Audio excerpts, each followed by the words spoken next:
রাসূলুল্লাহ সাল্লাল্লাহু আলাইহি ওয়াসাল্লাম প্রত্যেক রমজানে, বুখারী শরীফের হাদিস, প্রত্যেক রমজানে হযরত আব্দুল্লাহ ইবনে আব্বাস রাদিয়াল্লাহু তাআলা আনহুমা তিনি বর্ণনা করছেন, প্রত্যেক রমজানে প্রতি রাত্রে হযরতে জিবরাইল আলাইহিস সালাম আমাদের নবীজি সাল্লাল্লাহু আলাইহি সাল্লামের কাছে আসতেন।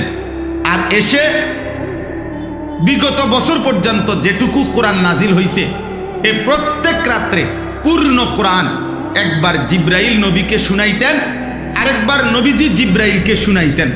এইভাবে প্রতি রাত্রে আলাদা, এটা তারাবিতে না, তারাবির বাহিরে 2 খতম কোরআন শরীফ, 1 খতম জিবরাইল নবীজিকে শুনাইতেন, আরেক খতম নবীজি জিবরাইলকে শুনাইতেন।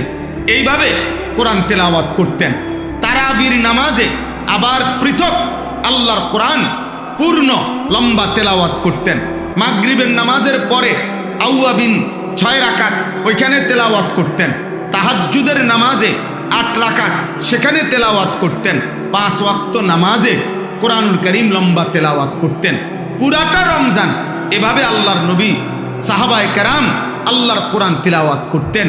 আর আমরা 27টা রাত্র মিলাইয়া মাত্র 1 পারা করে কোরআন শরীফ ইমাম সাহেবের পিছনে দাঁড়াইয়া পড়বে না, উনি শুধু দাঁড়াইয়া হাফেজ সাহেব খতমে কোরআন পড়বে, উনি শুধু পিছনে দাঁড়াইয়া তারাবির নামাজে শুনবে শুধু 1 পারা ডেইলি।